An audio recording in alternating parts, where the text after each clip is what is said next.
Welcome everybody to tonight's Mayoral Fireside Chat. Thank you for coming out in your work day. We have folks tuning in live as well for just such an important conversation around food security in our city, right?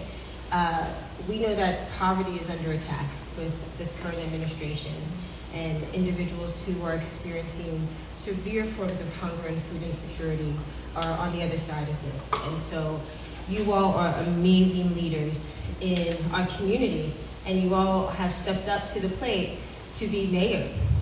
And so everybody wants to hear from you about, how you're going to, tackle this issue of food insecurity as it increases, considering the times that we're in. So I just want to give can we just give this panel a round of applause, our mayoral candidate, for showing up tonight for this conversation.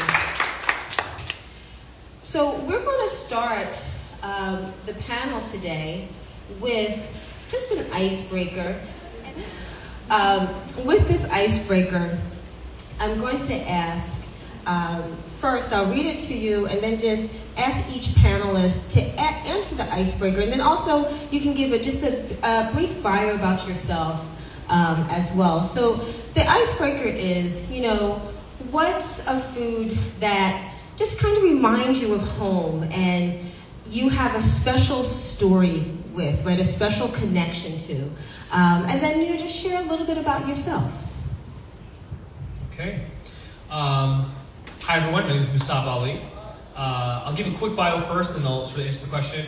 I was raised here in Jersey City. I went to public schools here in Jersey City. I actually went to high school just down the block here at McNair Academic High School. Was fortunate enough to be elected in Jersey City when I was 20 years old, the youngest person elected in Jersey City history. Served on the school board for 4 years. Went off to law school at Harvard, came back, now I'm running to be the next mayor. So a quick answer to this question. My mom, we're from Pakistan, and one of my favorite desserts, we're very big on desserts, is something called gulab jamun. And if none of you have had it before, it's like a dough ball that's like caked in syrup, it's brown on the outside. And the reason I love it, despite the fact that it causes diabetes and sort of runs in our South Asian culture, unfortunately, is that when I was little, my grandmother used to call me a gulab jamun. She said that I looked like a gulab jamun, came like the brown outside, and it's like a really sweet sort of dessert. So that's my favorite thing. Thank you. Good evening. A food that feels like home. I would have to say mashed potatoes. Fresh mashed potatoes, not the one from the box, okay? I can remember my dad making the best homemade mashed potatoes, and we didn't use like regular dairy milk. We used the condensed canned milk with some butter. So, yeah, shout out to those mashed potatoes.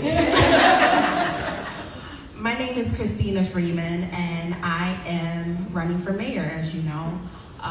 I was born here in Jersey City. I still reside here. I work for the city as a police officer. I've been here on the job for 6 years. I'm a mom. I am a student. I study sociology down at NJCU, and I am here to serve the community in a different capacity. Thank you, Dr. Carter, for having us. My name is James Solomon. I am currently a city councilman representing Ward E, downtown Jersey City. I am a dad to 3 beautiful girls, Camila, Corinne, and Noelle. I am a cancer survivor, and it is my honor to be running to be your next mayor. So for me, the food memory or the food sort of smell that I thought of was kielbasa. So it's Polish sausage. And for me, you're doing it? Stole my You're Irish. My mother was Polish. There you go. Sorry. And the reason for me is my mother is Polish, so she would cook it for us. It's like the only thing that she of the kind of old country foods, if you will. And then my wife is a Puerto Rican, and her mom is babci. So babci is grandma Polish, so she makes it for our kids, and so our kids get to enjoy it. So it's for me, it hits both generations for me and for my kids. So I'm sorry, I didn't know that, Bill. I'm Bill O'Day. I'm a county commissioner. Was a city councilman. Was elected at 26. Was the youngest person elected until Musab Ali came along. He got elected to the school board. But he respected my record, so he didn't run for councilman 4 years ago. So I owe him that. Kibasi is also my favorite food. They do call it Polish sausage. I was at Hamilton Park yesterday and I said, "What's Polish sausage?" I said, "Isn't it kibasi?" He said, "No, it's Polish sausage." My mom was Polish. My grandmother was Polish. And she didn't know how to cook a lot of things, my mother, but she knew how to cook kibasi. And then years later, I had a friend and political mentor named Al Chawanik, who owned the Harbor Casino down on Warren Street, and he had some special kibasi recipe that was handed down by some great kibasi maker downtown. So I've always had a great affinity for it. So I should have come up with a different food, but that's what I had. That's all I had. That's all I had. And again, actually, I've been here all my life, born, bred, destined to die here, and I'm running for mayor. Well, I am Joyce Waterman. I am the first African American council president of the city of Jersey City. I'm born and raised here. I went to a public school system. I'm a pastor in the city for over 30 years. I've been married over 49 years. I have 3 grown children. Yes, I have 3 grown children, and I have a couple of grandchildren, which I love and adore. When I think about food and my favorite food, when I grew up, my mother always had dessert for us. I grew up with desserts. That's why I like sugar, and that is my problem. Because, you eat a lot of sugar, put pounds on you. But sugar is something that I like, to be perfectly honest. And when I saw your question and you asked, what part of history does I relate to sugar to? I related to sugar at the time, because my mother was the first generation sharecropper. And so sugar was a global industry that lead to slave trade, in this country. And so it formed a global market. So when I think about sweets and I think about my mother, who was first generation, sharecropper, it reminds me that I am fortunate to pretty much be here. So to me, that's what when I think of food, I have to remember where I come from. Thank you. Thank you all. Councilwoman Waterman, when you bring up sugar, there is the 3rd chapter of an amazing book called 1619 is titled Sugar. And it talks about the trade of sugar and how it really is, was the most profitable crop. And sadly, really is the really icky underbelly of slavery in the U.S. So thank you for bringing that up. Thank you for bringing that to the surface. This icebreaker, I always like to, ask people about their story with food, right? Because what you all brought up is the beautiful diversity of food, right? A different experience. You all have a different story and experience with food. And when it comes to food insecurity, right, or food security, right, we know the ways that people are able to set their table, right? The experience and the daily experience that someone has with what they hope they're able to eat that day, or what they hope they're able to put in their refrigerator that day, as it relates to the story of their family and how they've been raised. It's not just about how you eat, but what you have access to in that way, right? And that's why it's so important that we're having this conversation. And so that brings us to the first question. How do you define food insecurity? And it's a 2-parter, so you can start first and we can come back, but how do you define food insecurity? And what do you think are the contributing factors in this city when it comes to food insecurity and food insecure residents? You want to be in different order or same order? Usually we like it's okay. Whatever feels good for you. Food insecurity is not having access to nutritional food, and how it's affected in the city. We don't have enough supermarkets.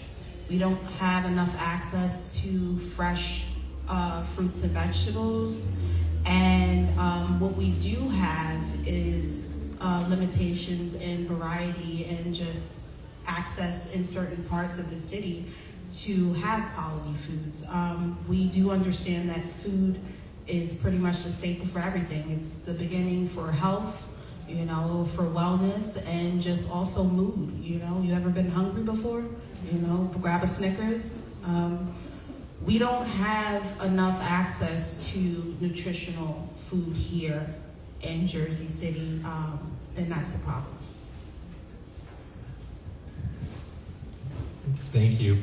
So I think for me, define food insecurity as not knowing where your next nutritious meal is going to be. And I think, you know, Detective Freeman, clearly said nutritious, right? So it's, no, Davey Reyes, I'm sorry, Officer Freeman. Look at that.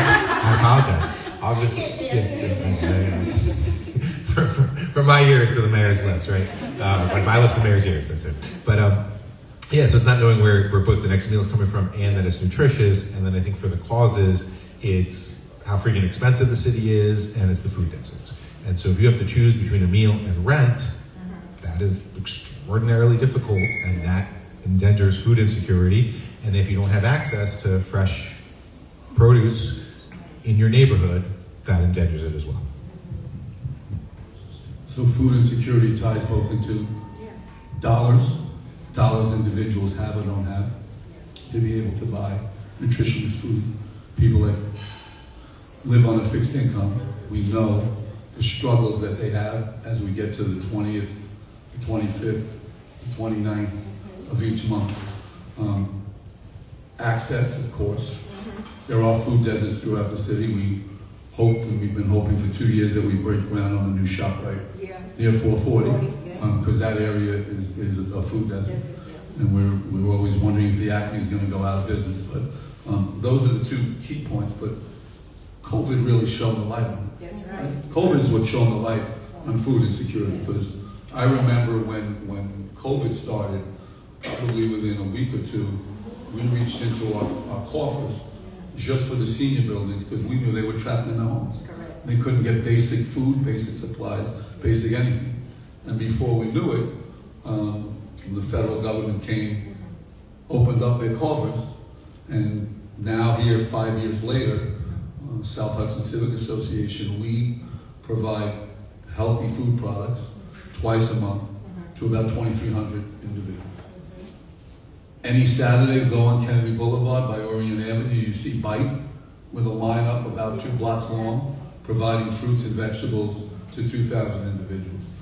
You see it everywhere. It's all over the city, and that's just one part or component of it.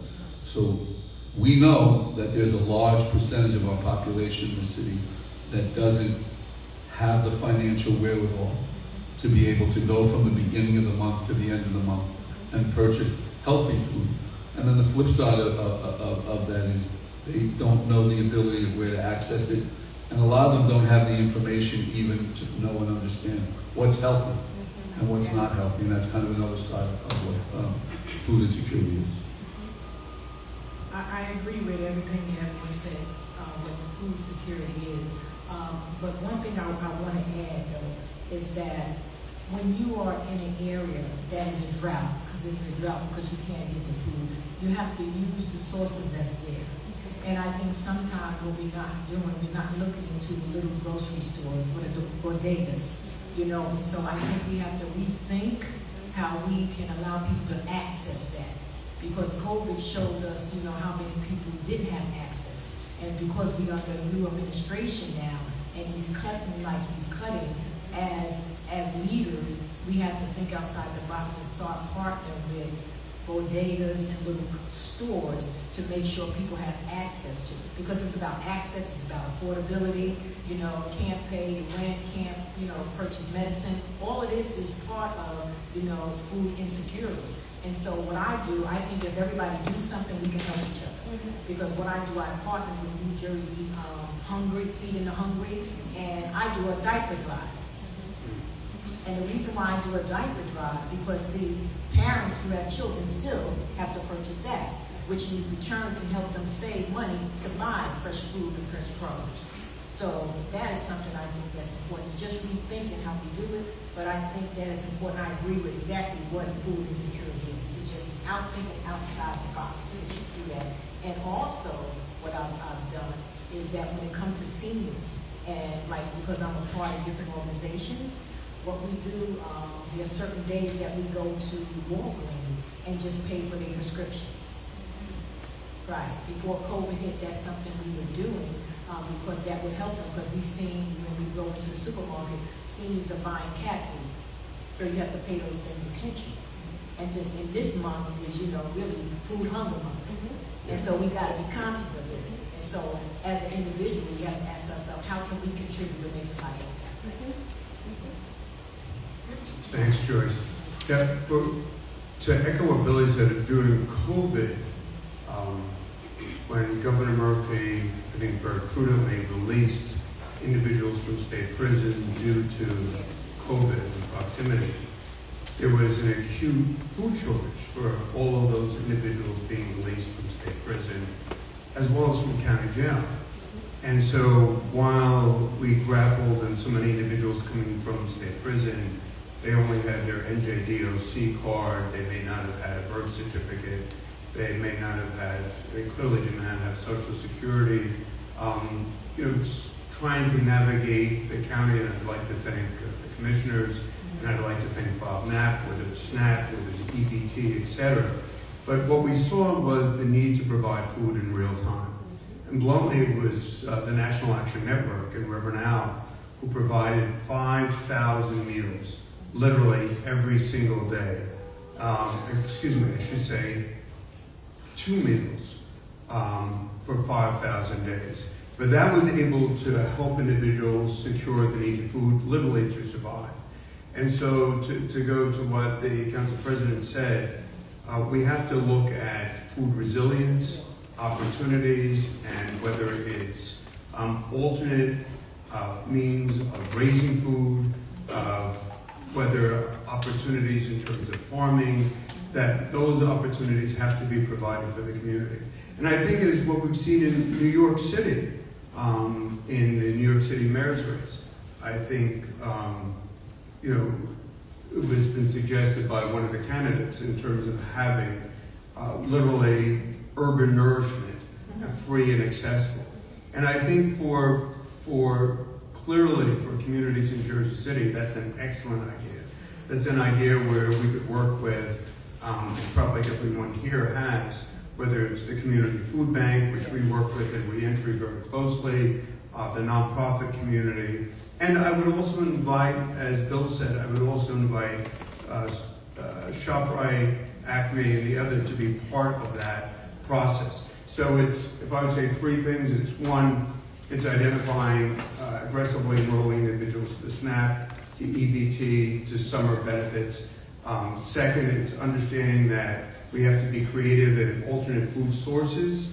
And to paraphrase what Bill said, I happen to live on Garrison, and when they closed, Bill, was the C-Town on SIP? Yep. I mean, people literally have to travel and now they just closed the writing. They would go to Bergen. They would go to Bergen, or they would go up to Bergen, but that's if they have a car. And so for seniors, it becomes increasingly difficult. So we have to look at urban farms, urban collectives, et cetera, which I think is so critically important.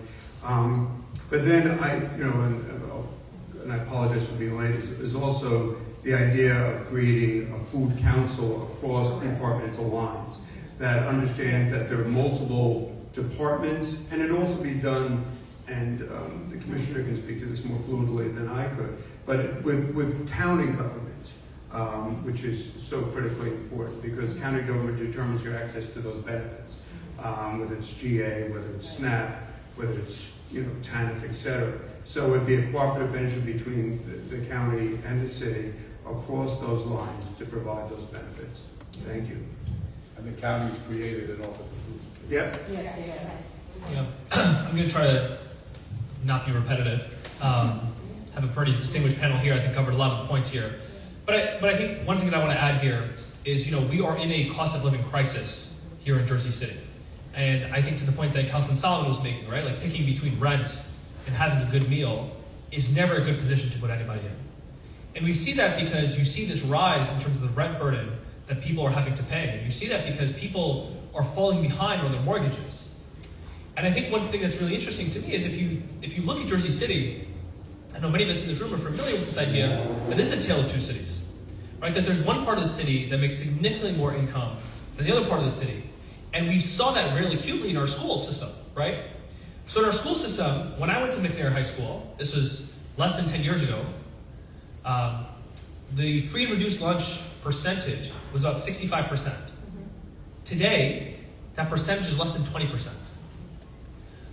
But that's not the case in the rest of Jersey City. The rest of Jersey City, there's still about 40 to 50% of our children that are on free reduced lunch. And so you have one part of the population that has very quickly gained a lot of income.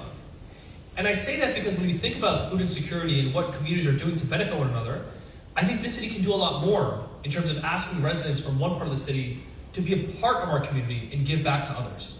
The median income in certain census tracts in downtown Jersey City has gone from $70,000 median household income to $210,000. Just think about that for a second. That's not the same people who are living there. No one has that kind of raise over 10 years. But those new residents who are coming in, how much time are they spending thinking about the rest of Jersey City? And I think a big theme that a lot of us are focusing on is affordability. But what does that mean for people that live in this part of the neighborhood versus other parts of the neighborhood? I think it's something that's very different. Very well said from everyone. And what you all have shared is a number of excellent points that speak to within the space of food security, what we define as food justice, right? Looking at food security, not just from the lens of does someone have access to a healthy food option or an option today, but also a systems perspective of what are all the reasons and all the variables that actually are causing the myriad of issues that lead to access to healthy food, access to food, affordability of food, right? Consistency of food, and consistency meaning is someone having to ration their groceries today because they can't afford it, right? And so you've mentioned, there's been mentions of supermarkets closing, right? Mentions of access to urban gardens, right? I believe the statistic is 35% of households in Jersey City spend more than 30% of their income on their rent. Correct. Right? It's even higher than that, actually. Yeah, I'm sure, right? So this is all food insecurity, it's food justice, meaning in order to tackle the issue, it's multiple avenues to tackle it. Multiple people mentioned food deserts, right? The USDA defines food desertality as access to affordable, healthy food options within a mile. Right. The NJEDA defines it within a half a mile. Now, Jersey City, the South, the Central, and the North are all food deserts. Correct. Yes, they all. So that's the situation that we're in, right? And you all have, in so many different ways, shared the systems-wide issue of food justice, food injustice within Jersey City. So I'm very happy to hear that you all are thinking this way. So let's get to the next question. So how does, and we've kind of started to warm up to this, right? So how does the current political climate, right, with that guy down in DC, right? How does the current political climate and these budgetary cuts, we'll start with this first part of the question, how does that contribute to food security here in Jersey City? And whomever wants to go first, you can go jump right on in. Just keep doing the order. Musab said no. He's tired of going first. No, we'll just do the order. Keep it fair. Let's keep it fair. My last name starts with A, right? Yeah, you've always been first. Yeah. I think I was gonna say, yeah. I think, first and foremost, it's important for all of us to use our voices to call out the injustice that is raining down across the country from Washington, D.C. The president balanced the budget by giving billionaires the biggest tax cut in history and cutting healthcare and food from working class Americans. That, on its face, is one of the most evil things that a U.S. president has done in recent history, although, sadly, there's a lot to pick from, right? It is generally a very, very bad situation. So, back in October of 24, I went to Pennsylvania and canvassed and knocked on doors and tried to make sure that we didn't end up in this situation. But now that we're here, we do have to make sure that each of us is doing our part to try to call that out and ultimately create change in 26 and 28. And then for the local response, really, really important that we have that interdepartmental coalition in the city where we are ensuring that our Health and Human Services Department, focused on both seniors and the whole community, is working with other departments, for example, city planning, so that we're finding and working sure that we're creating the spaces for new food sources to come, whether those be supermarkets or community gardens, and making sure that as each of us, if one of us will be the next mayor, is ensuring that that interdepartmental group is meeting regularly, has input from the community, and is delivering a real set of solutions to address food insecurity and create food justice here. So reality check. ARP money's gone. ARP money was a significant factor in funding food security.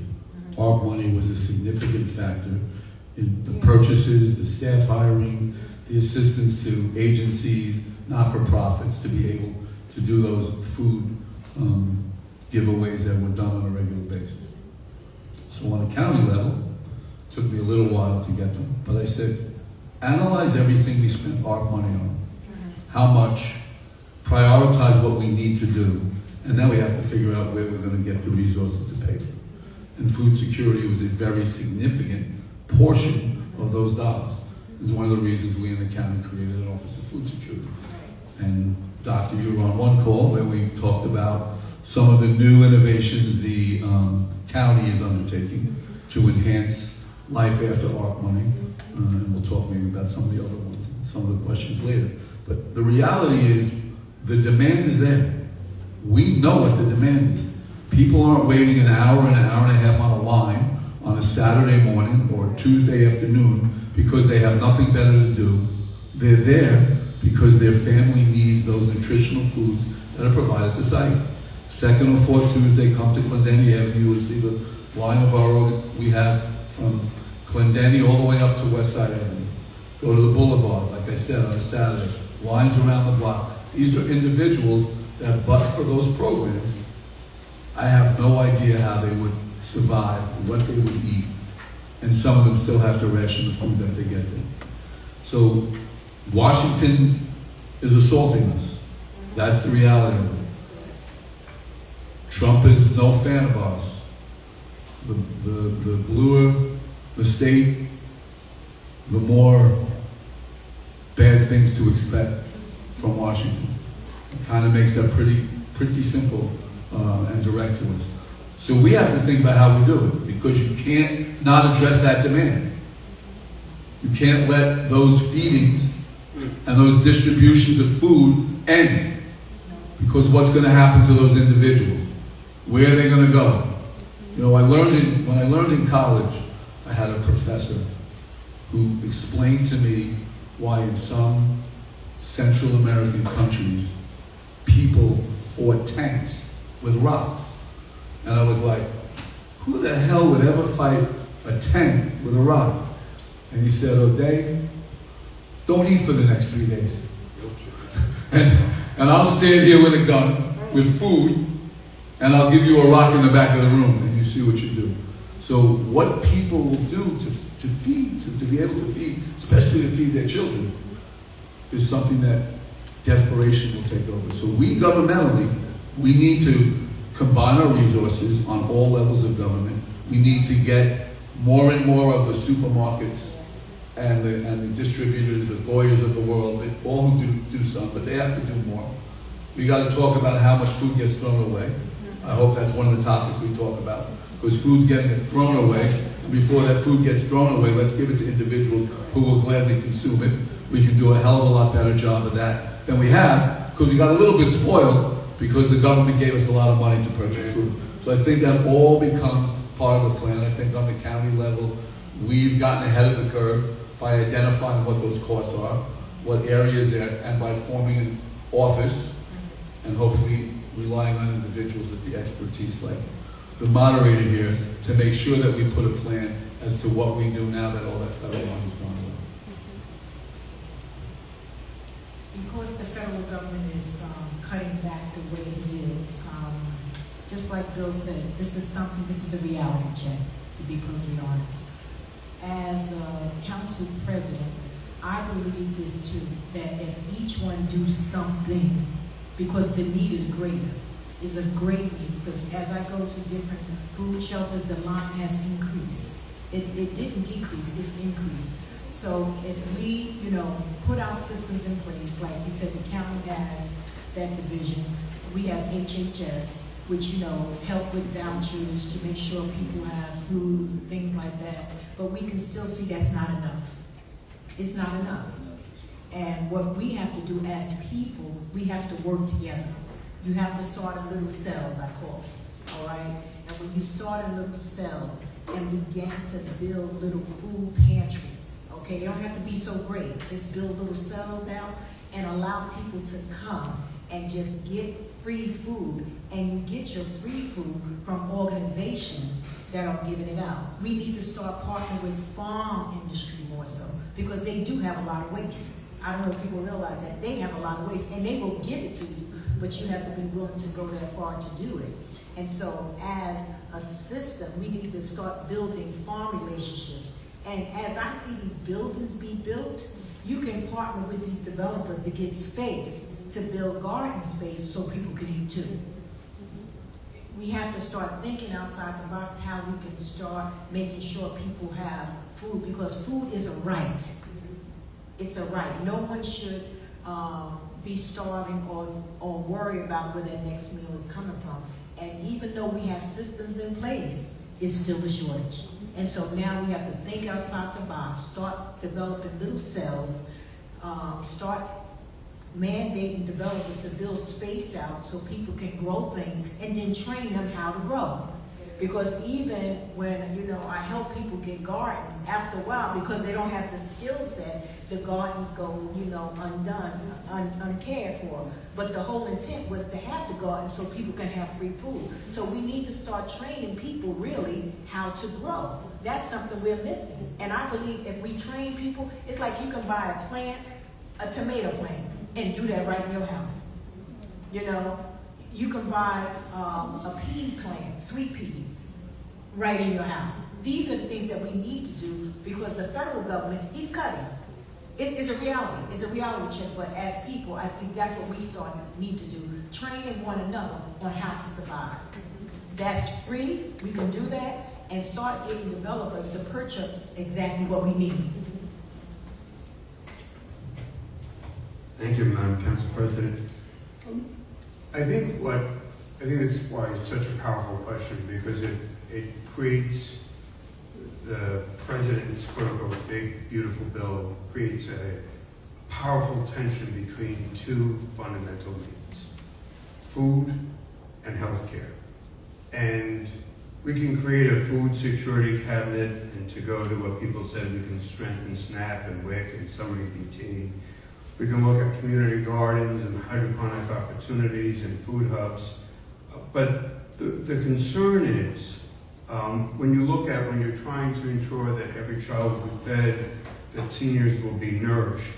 As Bill said, you can do one-stop enrollment at a library, at a recreation center, at a city office. But the reality is, in this bill, is the devastating impact that this will have in Hudson County. And if I can, for those individuals that aren't equipped with identification, say for example, license, birth certificate, the reality is the New Jersey estimates are that Hudson County presently has 74,197 individuals enrolled, children that are enrolled under the age of 19 in terms of Medicaid and CHIP rolled into family care. It's estimated that tragically that the state will receive $3.6 billion less in funding, the worst proposed version of the bill. And so what this means in terms of Hudson County specifically is that you'll have approximately upwards of 20% of that population at loss in terms of Medicaid. And so the reality is that with the changes in terms of work and activity requirements and recertification frequency, the reality is that will be a significant percentage of the Hudson County Medicaid population that will lose Medicaid benefits. And so the tension will be for those individuals. These are individuals that may at one time wanted to have transferred or transitioned to the Affordable Care Act, what we commonly know as Obamacare, but they will effectively be precluded. And so what we're in a sense going to be doing is we're going to be driving a greater percentage of the working poor and the poor into emergency rooms and emergency departments because they're not going to have access to quality preventative care. And concurrently, we're not going to provide, whether it's SNAP, whether it's EBT, whether it's TANF, to those individuals so that they're going to be impacted from both sides. They go to what Musab said on the outset, except this tension will no longer just be between affordability and rent and food, but it'll be between food, rent, and healthcare, which will have a devastating impact. So I suspect that food, a number of the ideas that we've generated today, and I think there's broad-based support for, we can actually move more expeditiously. But I think concurrent to food, which is the focus of today's discussion, it will also be healthcare. What will individuals be able to do who have traditionally accessed Medicaid to access preventative care, whether it's the young pregnant woman, whether it's the elderly, whether it's someone looking for basic benefits, treating COVID, or in the surgical center for cardiological care. You're going to have the worst cross-section impact between healthcare tension, between housing and food. And so helping people to address food scarcity is a profoundly important step in the right direction. Yeah, I think to the point that Councilman Solomon started with, the bill that President Trump passed is the largest wealth transfer in this country's history. Just consider that for a second. This is the largest wealth transfer, not from the rich to the poor, but from the poor to the rich in this country's history. That is who the person is who's in the White House.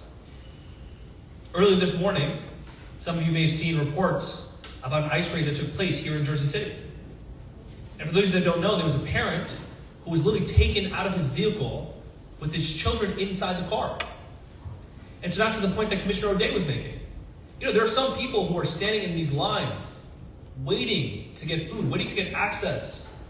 And now imagine the person who's undocumented, who's thinking, do I go out and fend to get a meal for my family? Or do I stay home because of the risk of being thrown into an unmarked vehicle? Stay home. That's right. Again, right? This is an impossible question that people are facing. So, and now I think to the point that Council President Waterman was making, right? What can we all do? And what is the approach that we can put forward? I think one of the big things that we're proposing in our campaign is actually establishing a Department of Philanthropy. So if you look at places like Newark is actually better equipped in terms of the resistance here, because Newark has the Prudential Foundation, the MCG Amelia Foundation, the Victoria Foundation, the Devils play a role there, right? There's all these institutions that are actually providing back to their community that are not getting grant money, but are actual independent people who are subsidizing the city. If you look at Jersey City, I mean, we have Goldman Sachs that's here. We have JP Morgan that's here. We have DTCC that's here. Organon, a brand new Fortune 500 company, has their headquarters right here in Jersey City. And yet, where is their philanthropic giving? You know, these companies just got massive corporate tax cuts. Massive. As mayor, we should be bringing them to the table and saying, hey, this is going to be a place we're going to bring you all together, right? We're going to be a conduit to bring you all together and say, hey, here are the resources the city needs. To the point that Commissioner O'Day was making, right? Like, what are the priorities for the city? And how can we get the people who are already in the city benefiting from being here, benefiting from the proximity of being right across the river from New York City, and making sure that they are paying their fair share to the rest of the residents that are here? I'm gonna keep it sweet. Nobody's coming to save us. We have to do our part in the community to make sure that we are supporting the members of our community and protecting the members of our community. And as government, we need to make sure that we are collaborating with these larger entities that are operating here and that are not contributing back to the community. And just to add to President Waterman's suggestion in regards to teaching people how to grow, I think that we have an opportunity here in Jersey City to use some of the vacant lots that we have here that still belong to the city and create urban gardens and bring in the urban farmers to show the community how to grow. And in that, in return, we can actually start the healing and the bonding and rebuilding a sense of community here in Jersey City.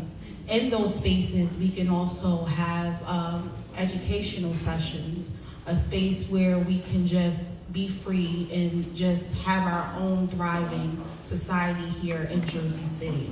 Nobody's coming to save us, you know. They're cutting these fundings from us on purpose. They're trying to deprive us, they're trying to starve us. All we have is each other. That's right. I just want to hit on a couple points. You know, Council President Waterman, when you talk about growing your own food, right? If you can grow your own food, you will not go hungry, right?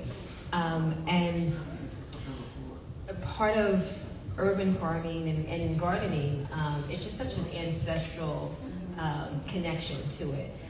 One, but second, you raise a great point that a part of a city that would take a stance to help grow and expand urban gardens across the city would also be investing in the residents' ability, their skill development, right? So not just these types of green spaces, but you know, how to harvest, how to prune, how to maintain, right? And building the community around that.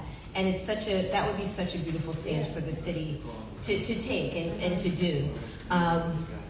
I'm going to save my question around food rescue and spoilage for the Q&A section, but I do want to give a shout out, Musab, to what you talk about in Newark, and how Newark has taken a very bold stance with philanthropy there. I have to say that Coalition has a very clear presence in Newark, but it's because of what Musab has shared that the corporations in Newark have said, and also Newark government has said, we want a food secure city.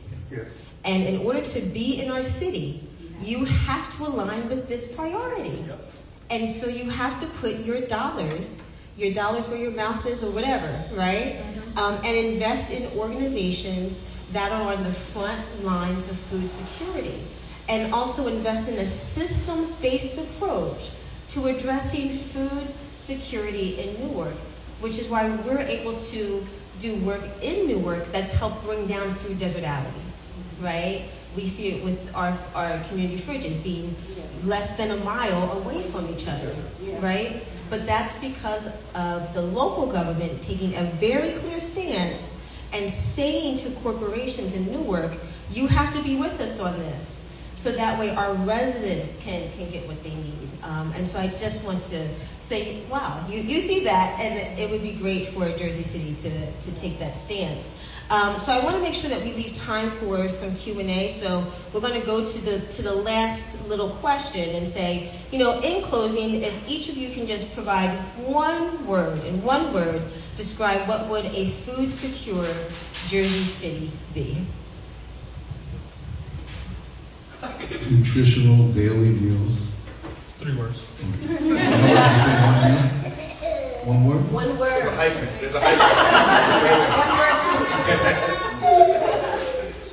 Nutritional. There you Can I have one word? Yes. We even gave a 10-minute speech. Didn't answer 3 other questions. And you're telling me I got one word? We're not staying in the past. Whenever you do an event like this, you gotta have timelines. Otherwise, you only get to answer. There's 3 questions instead of 5 questions. But now you're over a lot of things. Amen. So Nutrition. Okay, thanks.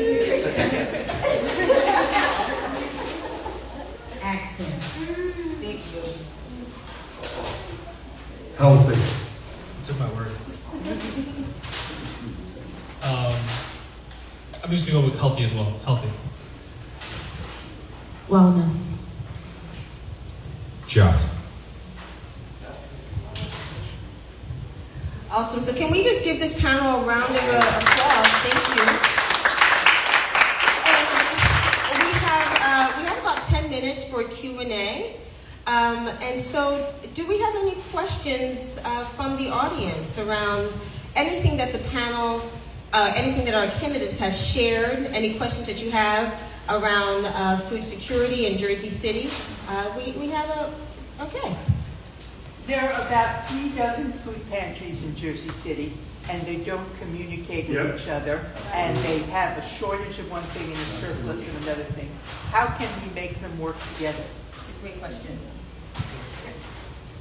Well, we live in a time of technology. Create a space where you guys can communicate. WhatsApp, GroupMe, so many other platforms where you guys can communicate with one another and see, how you can help one another.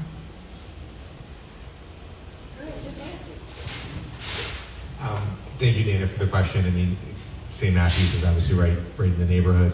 To Officer Freeman's point, yes, communicate, but I think this is where this interagency, the department's wrong, but to council can really ensure that. Like, if you have a centralizing mechanism that can convene people, bring them together, encourage them to adopt the same policies and platforms, and have that communication. So regularly there's interaction and sharing of information, just the basics of even just sharing contact information. Having that convening force is extremely important to that communication. You start by just having them all meet once a month. Sit in the same room, talk about what they're doing, talk about what their needs are, talk about what their shortcomings are.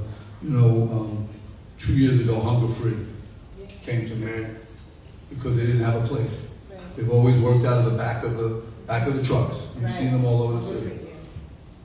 We came up with first a small pantry in Bayonne, and now we came up with $5 million to buy them a building to put a significant pantry, which maybe someday we'll put affordable housing over. Those kind of conversations are the conversations we should have. Just last week, I met with a dialysis center, which I think I had a chance to talk to you about. They have 150 patients, 120 to a point the governor maybe for, are on Medicaid. All they want is us to bring them the fruits, the vegetables, the nutritional food. They will create diets for all of those patients. And since those patients on average go there 2 to 3 times a week, they will give them the food tied into the diet. And for the 30 that don't go there, that do it at home, we will make sure that gets delivered to them. Those are the kind of things that just come from conversations. I think get the 32, sit in a room, bring the city, bring the county, just start talking, and you'll see how soon the collaborations occur and how quickly things get much, much more confined in a positive way. And I just want to give an extra shout out to Commissioner O'Day. I worked with a group of students who actually wanted to form a pantry. And so we worked in partnership with Commissioner O'Day, and now they have a pantry that they are running. in Lincoln Park. It's a youth-led pantry. And I think that's so important too, because again, to the point that others are making, right? Like, how do we get individuals to step up, right? And everyone in this room recognizes food insecurity is a problem, but sometimes that barrier of like, how do I actually do something about this becomes too large. And so allowing people to say, hey, here's what exists, here's the ecosystem that's here, how can you plug in? Or if there's a space where there aren't resources, how can we help you establish something? And I think that's something that government can be really good at. I think that, just like Bill was saying, I think we need to have a conversation. Just like you said, there's multitude of food pantries around the city.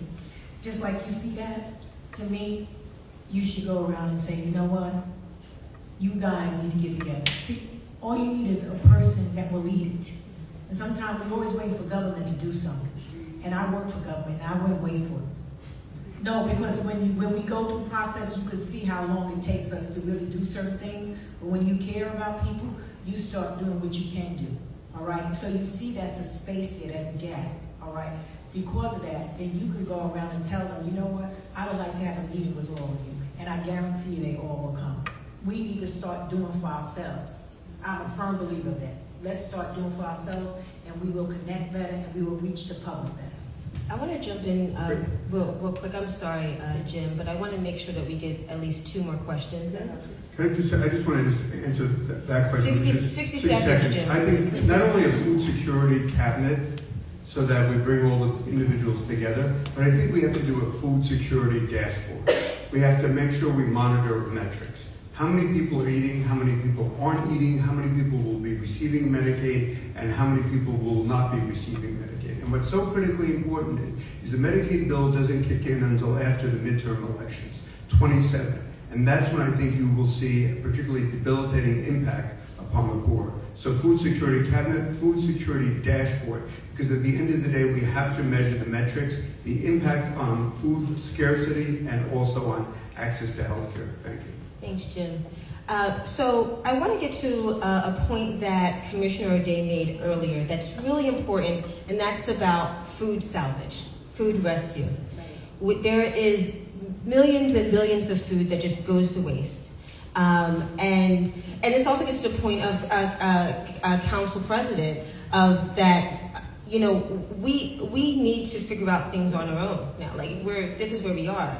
And so food rescue, how can we, what are your stance here on how we can really be much more discerning and keen on resources like food that's close to spoiling, or food, we at Coalition, not to plug us, we're amazing though, there's weddings where there's so much left over, and people will contact us, hey, take this food, and then we're able to repurpose and get it to a family. So I just want to hear you all's standpoint on food rescue and what this city could do to create a system around that.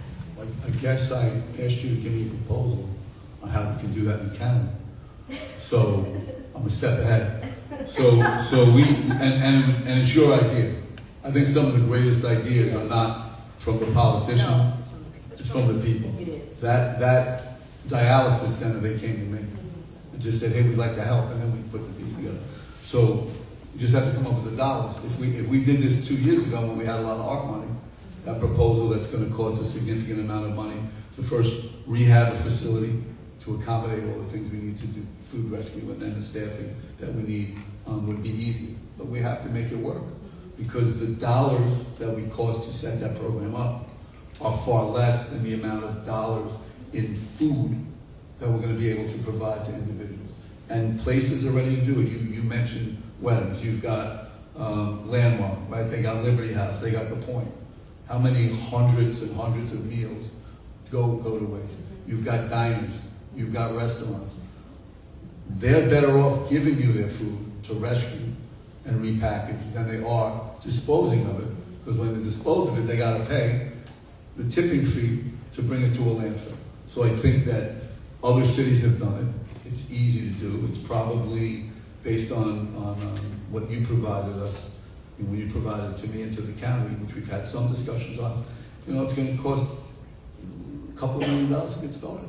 Unless somebody's got a ready, the other side of it is, but we're in a crisis, so I don't think we can wait a year or two to get a developer as part of the development project to build out your space, to save that. And we looked at even using Carney now because we think it's a large enough space to do it. So I don't think we have the time to wait for that to happen. But it's a no-brainer. There's so much food wasted every day, thrown away at restaurants. There's so many supermarkets. You know, I go and look at the local one around the corner from me. Milk's got 2 days left. What happens to that milk? So it gets spoiled, it gets wasted. And how do we engage with all of those supermarkets and bodegas, big and small, to capture that, to rescue that, and get that out to people? So I think we're under such a crisis with the cuts that are occurring in Washington, and the governor's right about Medicaid. You know, I mean, we should have nothing to do with Trump, with Trump's people, with Trump's donors. We should stay as far the hell away as we can from all those people, because we need to make it clear to the public where we stand against Donald Trump. But in doing that, we can put together a great rescue program. Fantastic.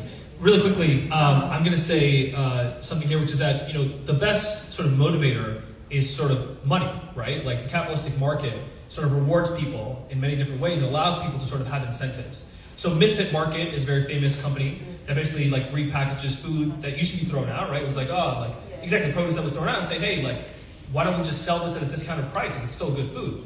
The same way, there's another app, and I was just pulling it up on my phone. It's called Too Good to Go. So I'm just going to show people those they don't have access to it. You know, this is an app for restaurants, like things that they're going to throw away. But I think the second part of that is like, okay, now if these restaurants aren't able to sell these goods, we already have a marketplace where we say, hey, like these restaurants are signing up to say, hey, we already agreed that we want to salvage food. Now, if you're not able to sell these extra meals, can we get those to food shelters, right? And sort of taking the market economy and saying, hey, instead of just donating something, which like I know out of the goodness of our heart, a lot of people here in this room want to do, saying, hey, there's a profit motive for you to be able to sell additional items, but now if you can't sell those items, here's another way to sort of give back to your community. I think what we can do is partner with the churches. You know, I'm hearing, you know, everybody going to do this, you know, with this type of organization. But if you partner with the churches, all right, and have a communication going with them, I guarantee you that they can get rid of some of this food. And the surplus, that's what they need to do. Just have a big, you know, church meeting with all these pastors in the city, okay? And you get all of these restaurants or people who just waste food. I guarantee you we can come up with a system that quick that will feed people who desperately need it. We can. I'm of persuasion. Let's do what we can do now, because people are starving. We can't wait no more. I agree. Let's do what we can do now and not wait on people. The organizations that are out here are the experts, so you pretty much tell us how to move, you know.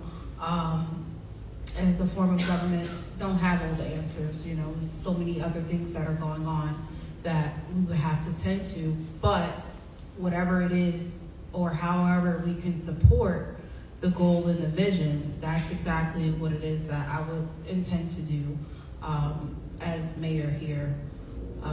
That's all I have. Sorry, long day. You know, it's been said that upwards about 40% of American food is disposed of. It's not properly consumed. So when you're talking about 40% of the food in America, whether it's Bill said at restaurants, bodega, food market, 40% is being disposed of. How do we capture that? And one of the real problems is liability. Whether it's a supermarket, whether it's a restaurant, they're very much concerned about the liability of giving someone food. And then at some point in time, the person to whom they have given the food sues if they become sick, and the liability. In 1996, there was something passed, the Good Samaritan Act. And the Good Samaritan Act, as you well know, ostensibly addressed that question of liability. But it's still very much out there in terms of individual litigation involving suits among people that, as Billy said, people that are well motivated to give food, but because someone gets sick, all of a sudden there's now a fiduciary, there's a legal liability. And the Good Samaritan Act attempted to address that concern. One area that I think has worked and worked well, to what you referred to, is when cities step up. And I agree with what the council president said in terms of our faith-based communities, so much apart, so many pantries. But it's interesting that what Jersey City could do is to collect the food from other ancillary sources, whether it be supermarkets, restaurants, et cetera, and then the city assumes the liability. So once the city assumes the liability and provides for, if you will, a wall between the restaurateur or the food market and the individual, then seemingly that legal question of liability is diminished. So I think what we all share is a value to provide more food, more accessibility to food, and to go to your point, how to recapture that food. But to do it well, I think we have to understand the financial, the fiduciary, and the insurance challenges before those individuals, those companies that actually want to give the food, but don't want to put themselves in a compromising legal position. That's where Jersey City can step forward, and Jersey City creates a hub to address those food scarcity issues. And it's been done in other cities in the nation, and this is, I think, a great opportunity. And I trust Dr. Carter, you know exactly how to address that issue, and I've done it already. Right. So we just hand it off to you. I'm good. Do the next question. I'm good. They covered it. No, they covered it. But we actually only have about 62 seconds left, and you have the mic, so go ahead. So whatever's your statement, you go ahead, and then I'm gonna take it from you, and we're gonna close out. All right. Well then, my colleagues on the stage all answer the question really thoughtfully, and so sometimes it's important to say, look, they all hit really, remember the core points. I would just add, we know a number of other cities that have invested into this. In the last year, New York City and philanthropy in New York City has invested enormously in capturing food waste and preventing it and redistributing it. I know in Philadelphia, a city you know very well, there's been efforts on that front. So I think there is a lot to learn from our neighboring cities. I would just add maybe a story to close out, which is, just a few blocks here is the Brunswick Community Garden. And at that community garden, who provides food for folks in the neighborhood as well as important open space, we had a developer that basically was attempting to seize a portion of their land using an old tax map and trying to take it. And we were able to basically fight and push back and prevent them from doing it, basically by it was a tricky use of eminent domain to basically, we, the city, used eminent domain to take the land so we could give it back to the garden. But all that was basically being done to prevent the loss of an important food source in Jersey City, an important open space in Jersey City. And so for me, part of the kind of core mission of what I want to be able to do as mayor is ensure that we're not letting developers plan the city, we're not letting them literally take some of the precious open space that we have, but that we are fighting and pushing back and ensuring that we are thoughtfully planning and that both green space and space that produces food is preserved in Jersey City. So just point of, we don't have time to get to it, but it is something that a councilwoman president shared, and it's been touched on multiple ways, is just the logistical needs of the state of New Jersey, right? And just connecting our farmers to our nonprofits, both and just to service folks to get fresh food, but also to glean, right? Amen. So part of food salvage is also gleaning, right? As well as looking at previous models. We have a wonderful model out of the Princeton area, Share My Meals, that does a beautiful food salvage logistical model, and one that I love that I tell everybody about is the National Food Project, which is absolutely amazing at taking food and repurposing it to make beautiful food that they then ship out all across Nashville. So it's not new, right? It's about us looking at these beautiful models and then just bringing it here to the city that we love. So thank you all for coming out. If you just give a nice little wave to everybody on live too, and thank you all. And then we can just give them another round of applause. We have a little to-go bag, a goodie bag for you all to take with you. And then I would like a nice little group photo before you part.